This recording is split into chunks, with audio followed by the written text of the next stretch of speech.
Hi readers, welcome back to the Litdulterous Whore. I'm your host, Stacey. It's been a really good reading week. I have gotten through so much reading and I've actually managed to get through a heck of a lot of my reviews. I was in prison of not keeping up. So I wrote 28 reviews over the course of this week. Now, that's not to say that I'm not still behind, because I really am, but I have finally found my groove and I think I can probably catch up by the end of next week. So it was a productive week for me. I don't know if you can see my earrings, but I was out and somebody was like, hey, I love your earrings. So I'm like, yeah, I'm in my Bridgerton era. And the look on their face told me they had no idea what I was talking about, and me and her could never be friends. So what books have I actually been reading this week? Because I actually had a really, really good week. Now, I read a book that I received from an independent author, and I wasn't entirely sure what to expect because you can only get so much from a synopsis when an indie author reaches out to you. But this one was called Deadly Vision by TD Severin, and I'm not going to lie, it was really science-based. There was a lot of stuff in there that was like medically interesting. And I really enjoyed the crap out of it. I don't quite understand how this author hasn't been picked up by a publisher. Maybe he hasn't tried. I actually don't know. But I really enjoyed the book, but I'm really struggling to know how to write the right review for the book because sometimes it's hard for me because I get writer's block. And I know it sounds really stupid, it's just a review, but I feel like because this is an independent author that I really should give it my all. So I'm going to have to wait to review that one because I'm not entirely sure how I'm going to go about this. I also read Voidwalker by SA Maclean. Now, this one was actually not something I would normally read. Okay, so it's basically this like monster romantasy, which is really, it's not something I've ever really thought to read before. But I received a copy of this book and I was like, okay, I'll give it a shot. But it was actually really funny. Like there were some really funny moments in the book. It was deep. There was a lot of pain. There was a lot of emotion. It was soft but hard. You know what I mean? It was a really, really quite gripping book. It wouldn't have been something I would have chosen for myself. And I think that was the point here, was that had I seen it in a store, I probably would never have thought to grab it. So receiving a copy of this book and me sitting down and reading it, I'm really, really glad I did because it was actually a really solid book. Really solid. I also received from my Wattpad influencer program, I got 2 graphic novels. I got volume 1 and volume 2 of Doombreaker, and that's by Blue Deep. Now, I don't read a lot of graphic novels, but I have been receiving quite a few from my Wattpad influencer program because the first one they sent me, I don't think they realized that I didn't read graphic novels, but I was like, okay, I'm going to give this a shot. And I was flipping through and I'm like, okay, I'm actually kind of intrigued by this. Now, these ones, the Doombreaker ones, the graphics were absolutely phenomenal, like phenomenal. And this is not, you have to understand, this is not something that I read a lot of. So it has to be a really good graphic novel for me to actually read it from start to finish, but I could not put these 2 down. Like I read them back to back. I just sat and I just whipped through them. If they were brilliant, so brilliant. So if you read graphic novels, you should probably give those a shot. Like I think volume 2 is just about to drop, but volume 1's already out. So the next book I read was The Locked Ward by Sarah Pekkanen. Now, I have a real love for Sarah Pekkanen after reading The Glass House last year. So when I was offered an art copy of this book, I jumped all over it. And I received a digital version, an audio version. And what I did was I switched back and forth between the two so that I could get an idea of how the narrator was narrating the book and then read it in my own voice because, you know, sometimes I prefer that. But it was absolutely mind-blowingly good. It's about these two, the twin sisters. They were separated at birth, but they don't know about each other. Well, one of them does, but only just found out. And then she ends up locked up in an institution because she's killed her adoptive sister. Now, imagine finding out that you have a long-lost twin sister because she's murdered somebody and she wants your help. Like, it was really good. Now, As far as thrillers go, it was a little slower than I like, but she did such a good job of building who the two sisters were. They had different walks of life. Like the one sister was very rich, who was adopted into a very rich family, and the other was on the poorer side. And the one that was in the institution was the one that was raised with the rich family. So I really enjoyed it. I thought it was a really, really good book.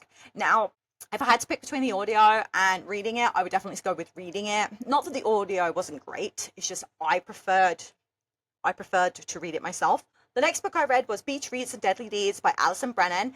Now, this book was absolutely delightful. So the lead character, she's just got a promotion, and they force her to take a vacation to this remote island because she deserves it. Rather than giving her money for a signing bonus, they want to send her away. And she's really big into mystery books. And somebody goes missing and dies on the island at the hotel where she was staying at, and she gets wrapped up in the real life mystery. Now, it was very cozy mystery kind of vibes, even though I don't think it was touted that way. But I really enjoyed it. I listened to the audiobook of that one because that's the version that I requested, because I can get through audiobooks so much quicker than I can reading. Like, I read at bedtime and I listen to audiobooks during the day. Well, I have like 10 to 12 hours to listen to audiobooks.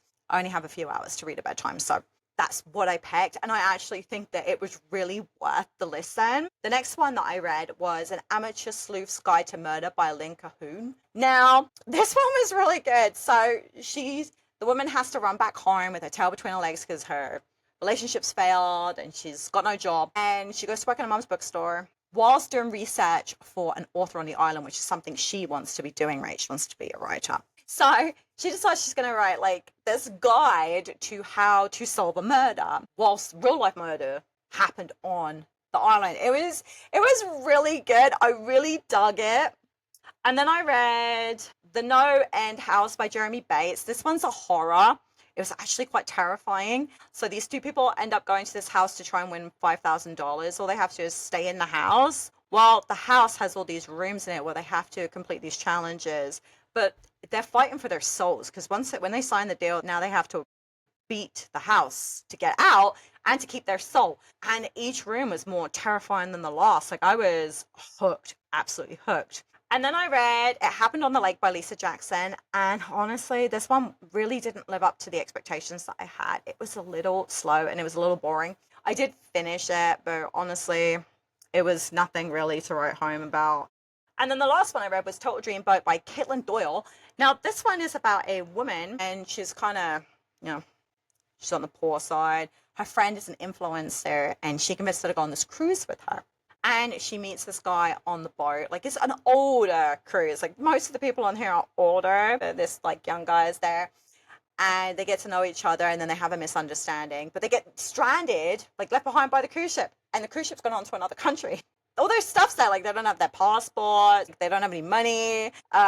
She doesn't have her phone. You know what I mean? It was so good. It was so good. And then I have to, like, I'm not going to spoil it, but it was really, really cute. Really, really cute. But this is my Read Like Rory episode. Sorry for all the waffle at the beginning. It's season 2, episode 17, and it's As I Lay Here Dying by William Faulkner. Now, what is this book about? So it's basically an account of a family in the Mississippi countryside, and they're burying Addie. She is the wife and the mother of the house. Now, the book is literally points of view from every family member, but we also get Addie's perspective, which is it was different, okay?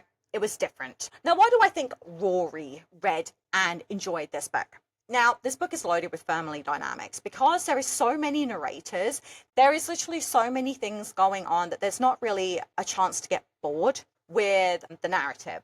Now, it gives us this really interesting look at the family, like the inner workings of this family. And we learn all their secrets, who's been hiding what, and then we learn things about certain family members. Now, the book is really freaking twisty. Like, there are so many layers to the story, with the secrets and the personality traits to unexpected events that happen in the middle of the night. So it was really quite there was a lot going on. So I think she would have really enjoyed the structure, the style, and the drama. Plus, it was a really short read. I think it was like 250 pages. So that's why I think Rory would have liked it. I think it would have been just the right book to squeeze in at the end of a school day. Now, what did I think about it? Firstly, I didn't know it was book 3 in this series until I was part of the way through, and I Googled it because I really felt like there was information that I was supposed to already know. Do you know what I mean? And I don't know, it might just be me, but I really did not much care for the dialect. I literally read maybe the first 100 pages of the book, and I ended up having to switch to audio because I really didn't think I was going to be able to finish it otherwise. Yeah, the audio really didn't improve anything for me. It really didn't. Like, they literally are driving around with their dead mother. She must stink. She's rotting back there. It was just massively disturbing and weird. Like, it was weird. I don't know why anyone would have done this. Now, I have to admit that I kind of felt like I had to work really hard to know what was going on and where we were in the book. And I do not like to have to work so hard to get enjoyment from a book. Now, Faulkner has this really amazing way of writing where he takes you right into the mind of the characters. So you know exactly what they're thinking and why they're doing the things that they do. Now, the book did grow on me as I went on. I had a really hard time knowing what to give this book as a star rating because there were parts of it I really, really enjoyed, and there were other parts that, I don't know, I couldn't stand. The caliber of the writing was really good. Like, I really felt like Faulkner had a real talent with writing, but I don't know, I didn't enjoy it as much as I was hoping to enjoy. So, but it wasn't really a 2-star, and it really wasn't a 3-star, and I kind of settled at 2.5, but I don't even feel like that's right. Do you know what I mean? I really struggled with trying to pick a star rating for it. So at the moment, I'm going to leave it at 2.5 because it wasn't a bad book and it wasn't a bad plot and the characters were really interesting. I don't know.